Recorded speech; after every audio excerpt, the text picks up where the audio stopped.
moviment de pistola, donem la benvinguda a Laia. Hola. Ei, Laia, com estàs? Molt bé. Què ens portes avui a la secció de La Llanera Solitària? Avui a la Llanera Solitària us porto un crossover entre la secció de l'Albert, Lilipèdia, Sí? i la meva.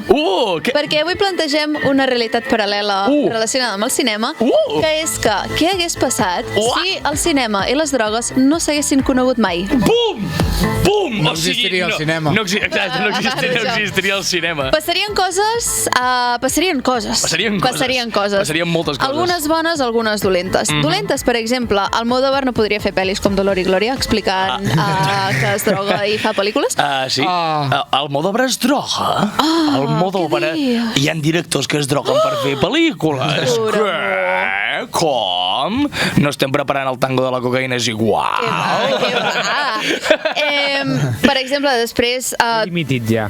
L'Eloi ha dimitit, ja no vol fer més de tècnic. 2001 de Kubrick. Buah. Eloi. Un moment. 2001 de Kubrick és una droga en si. Ja és... 2001 de Kubrick no existiria. Això ja per començar, perquè Kubrick no se li hauria acudit mai. 2001... Vale, m'agrada com ho has parafrasejat. No se li hauria acudit mai. Molt bé, sí. A veure, no està demostrat, si ho ha fet sobre... No. I ara? I en el cas que existís, llavors sí que ningú l'entendria. Exacte! Perquè jo vaig haver de... No ho diré, que m'escolta la mama, però... Vale, això són coses dolentes, perquè clar, evidentment 2001 i Dolor i Glòria són pel·lícules superbones. Són molt bones pel·lícules. Molt. Però llavors passarien coses bones. Que t'has drogat, Laia? No és igual. No. No, jo? Jo. Què? No, Per favor, nois. Avui en Marc ja s'ha picat a la galleda. Ja m'he ficat a la galleda de les drogues. Tu calla, Mr. Suïcidi, que tira perquè tira. Llavors serien coses bones, com per exemple que Narcos no existiria.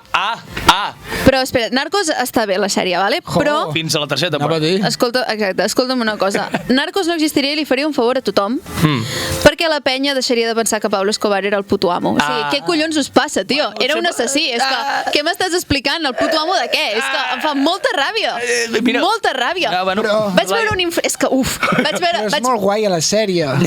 Hi ha molta droga. Hi ha molta droga i és un tio molt guai a la sèrie. Vaig veure un influencer que va dir que estava a Colòmbia i diu allà vivia en Pablo Escobar. Sabeu que m'han explicat que resulta que era dolent? Que no és com el diuen a la sèrie. No és com...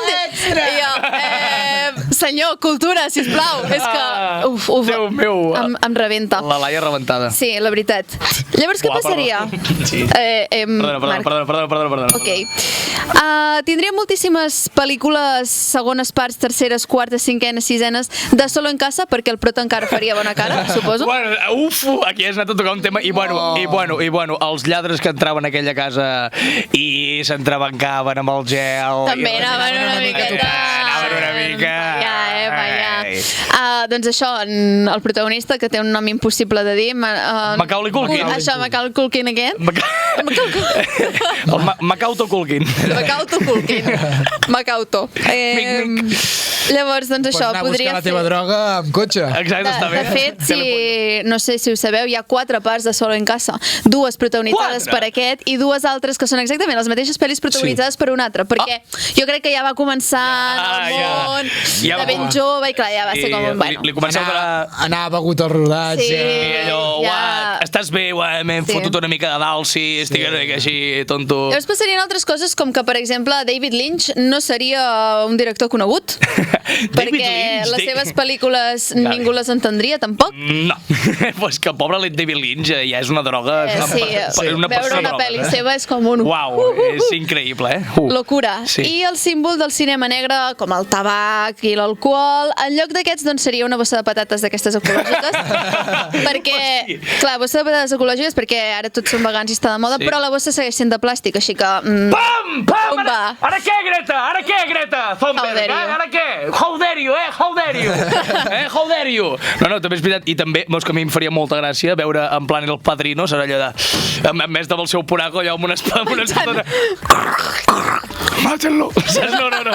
Una mica com la censura japonesa, no? Sí, que en vez de... Que fiquen piruletes. Exacte, m'encanta això, quan estan fumant els hi canvien per piruletes i dius, oh my god, doncs passarien coses com aquestes, vull dir, en realitat no es concebria igual. I per altra banda, l'últim que us diré... Seria tot una mica més Disney, no? Sí. Seria molt més family friendly. A Disney també hi havia coses maques, Sí, també, que poc se n'ha parlat dels missatges subliminals de Disney. Ja en parlarem. Ja en parlarem. I dels missatges no tan subliminals com el masclisme.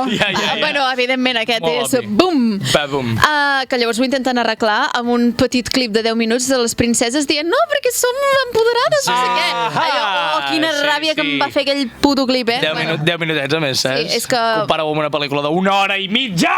És igual, sí. En fi, que m'altero. Sí. Scorsese no s'hauria guanyat la simpatia de la gent que no en té ni puta idea de cine perquè no hauria fet el Lobo de Wall Street, per tant no hauria tret persones despullades, en concret dones, i clar, la gent no diria oh, quin pedazo de pel·lícula! És que el Lobo de Wall Street... Sí. M'estic fent mal. El Lobo de Wall Street és una gran pel·lícula si l'entens. El que passa és que, clar, la majoria de gent no l'entén i només la veu per dir oh, drogues, ties despullades! M'han dit que és bona. M'han dit que és bona. Què passa? Uai, ties que es droguen a full i ja follen. Els enanos, aquells que els tiren també a les dianes. Oh, quin riure! Tu ets idiota, ho sento, però... En fi. Per tant, nens i nenes, feu cas a les 4.000 xerrades que us fan per any als instituts, perquè realment tenen raó i ja veieu que el cine estaria molt cardat si no... La conclusió final de que sense drogues el cine